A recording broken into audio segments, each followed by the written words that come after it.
পোকার যখন আক্রমণ করে তখন আপনারা কি করতেন? আগে গন্ধযুক্ত বিষ স্প্রে করতেন। আমার সাথে আপনারা কি একমত? অবশ্যই আপনারা গন্ধযুক্ত বিষ স্প্রে করতেন। এই গন্ধযুক্ত বিষ স্প্রে করতেন, পোকা দূর হতো। কিন্তু এতে আপনারা দেশের সবথেকে বড় সর্বনাশ করছেন। সেটা কি জানেন? যে আপনারা কি সর্বনাশ করলেন দেশের? আগে আমরা বলতাম যে ধান খেতে গাছের ডাল লাগিয়ে দিবেন, সেখানে পাখি বসবে। এই পাখি ক্ষেতের পোকামাকড় খেয়ে আর স্প্রে করা লাগে না। এখন কি মাঠে কোনো পোকা আছে? সরি, পোকা আছে কিন্তু পাখি নাই।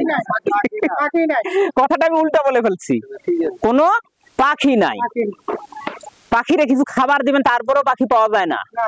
আরো মাঠে তো দূরের কথা, মাঠে একটা ডাল গাড়ি চেয়েছেন, একটা দুইটা পাখি দিতে ভয় পায়, কারণ ওকে আক্রমণ করে শিয়াল, বেজি, বিভিন্ন ধরনের পশু পাখি আক্রমণ করে তাদেরকে। তাই ওই পাখিগুলো, একটা দুইটা পাখি আর মাঠে যাইতে চায় না। তাহলে এখন উপায় হলো গন্ধযুক্ত বিষ পরিহার করতে হবে।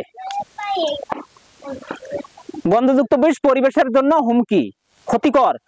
আপনারা ইদানিং দেখবেন অনেক ভালো ভালো কোম্পানি যেগুলো, সেগুলো গন্ধযুক্ত বিষ অলরেডি বন্ধ করে দিছে। আপনারা আগে একটা বিষ খুব ব্যবহার করছেন, নামটা একটু বলে দেই, না বললেই নয়, কাপ বিষ ব্যবহার করতেন। কাপ বিষ এখন পাওয়া যায় না, যে দোকানে যান বলে নাই। কেন নাই জানেন? পরিবেশের জন্য ক্ষতিকর। যদি কৃষি যদি পরিবেশই ধ্বংস করবে, তাহলে তো আমরা বাঁচবো না। তো এর জন্য উপায় হলো, আমরা এমন একটা বিষ আপনাদের কথা চিন্তা করে নিয়ে আসছি, যে একটা বিষ স্প্রে করলে আপনার পাতা মুড়ানো পোকা, ধানের মাজরা পোকা, সেই সাথে ধান পাকার সময় যখন ছড়া কেটে দেয় সেই লেদা পোকা, সব ধরনের পোকা আপনার একটা বিষ দিয়ে নিপাত হয়ে যাবে। এটার নাম কি জানতে চান আপনারা? আপনারা কি ব্যবহার করতে রাজি আছেন সেটা? এই বীজটা আমার সামনে আছে, এটার নাম হলো ইনটাস। এটা হলো সিম্বায়োসিস টেকনোলজি, একটা কোম্পানি, সেই কোম্পানির বীজ। এটার নাম হলো ইনটাস। এই ইনটাসে আছে সাইরোমাজিন, একটা মাত্র মেডিসিন, 80% অর্থাৎ 1 কেজি, যেটা মনে করেন এখানে বিভিন্ন ধরনের কেমিক্যাল থাকে, 1 কেজি কেমিক্যালের মধ্যে সাইরোমাজিন আছে 800 গ্রাম। এটার নাম হলো ইনটাস। এই ইনটাস আপনারা যদি ধান খেতে ব্যবহার করেন, আপনার ধান খেতের মাজরা পোকা, পাতা মোড়ানো পোকা, আবার ধানের পাকার সময় ছড়া কেটে দেওয়া পোকা, এই ধরনের পোকা আপনার খেতে আর আসবে না। এটা 1 মাস আপনার খেত নিরাপদ থাকবে। আপনি হয়তো মনে করতে পারেন যে আমার ধানের বয়স হলো 1 মাস, আপনার ঔষধটা দিলাম আমি 1 মাসের জন্য, আমার ধান কাটতে আরো 1 মাস সময় লাগতে পারে, সে 1 মাস আমি কি করব? তাহলে আপনাকে অবশ্যই আরেকবার দিতে হবে। আর যদি বলেন যে আমার ধান বের হয়ে গেছে, আমার ধানে পোকা লাগছে, তাহলে আপনার এটা একবারে যথেষ্ট। আমরা মতান্তরে কথাটা বলে দেই, একবার দিলে লাগে না। কি কারণ লাগে না? কথাটা বুঝতে পারছেন তো? এখন যখন আপনার ধান বের হওয়ার সময় হয়েছে, তখন আপনার ধান কাটা পর্যন্ত সময় লাগবে 1 মাস। তাহলে তখন আপনি যদি এই ওষুধটা ব্যবহার করেন, আপনার ধান কাটা পর্যন্ত গ্যারান্টি, আমরা গ্যারান্টি দেবো আপনাকে। তবে গ্যারান্টির মাঝখানে যদি 100 জন মানুষের মধ্যে 2 থেকে 5 জনের যদি ক্ষতি হয়, কাজ না করে, ক্ষতি হবে না, কাজ করে না, এটা কি আমাদের বদনাম হবে? আবহাওয়ার তারতম্যে দেওয়ার কোনো অসুবিধার কারণে 1 জন 2 জন, শতকরা 1 জন 2 জন সমস্যা হতে পারে, এটা মানতে হবে।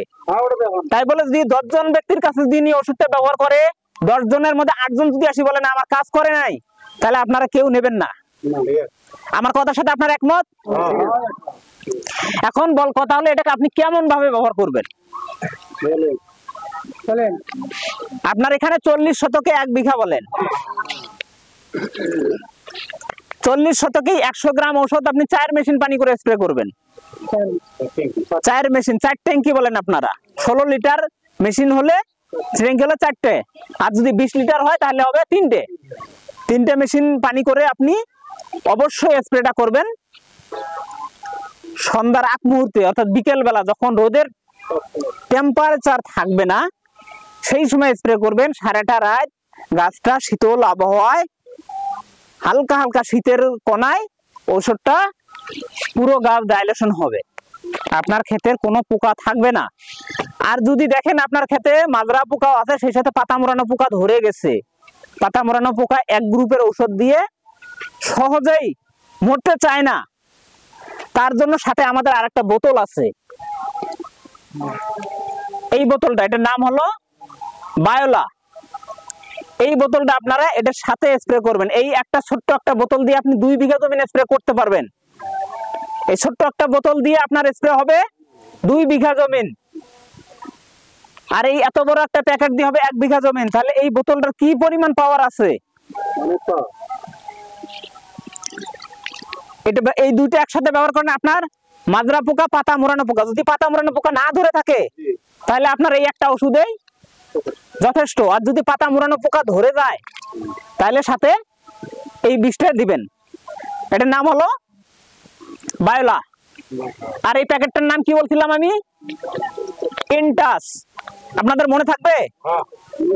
আপনাদের এখানে কেউ কি আছে যে ব্যক্তি ইনটাস ব্যবহার করছিল আর ইতি যাবত এর আগে?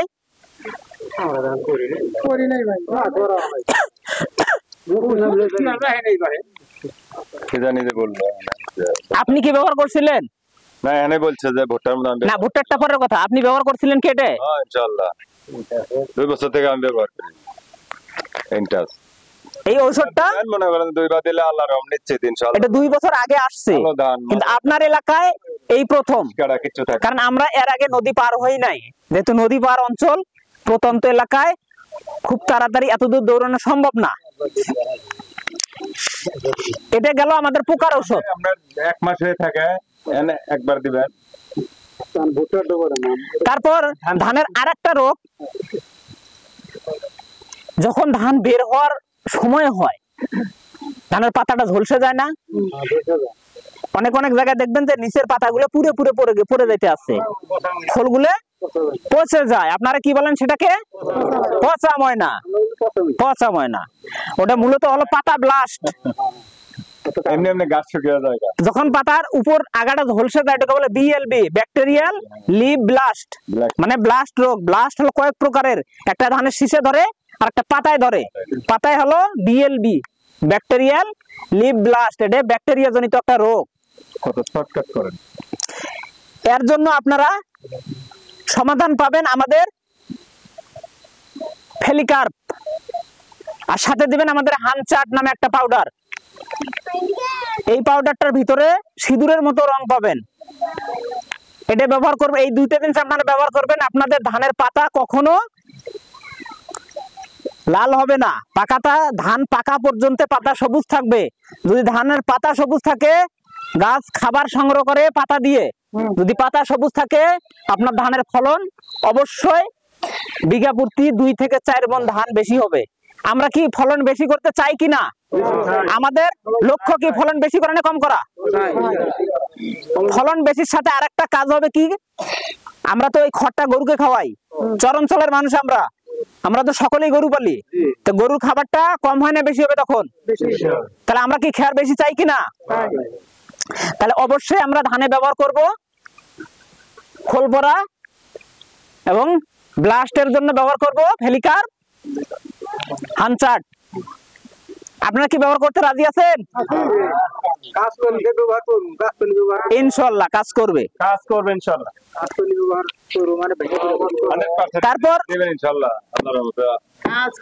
যেহেতু কথা সংক্ষিপ্ত করব, আপনার এখানে আগাম ভুট্টা চাষ হয়, এখন একটু ভুট্টার বিষয়ে কথা বলবো। আগাম ভুট্টায় পোকার আক্রমণটা সব থেকে বেশি হয় কি না? গত বছর কি হয়েছিল আক্রমণ? গত বছর কোন কোন পোকাটা আক্রমণ করেছিল একটু বলেন দেখি।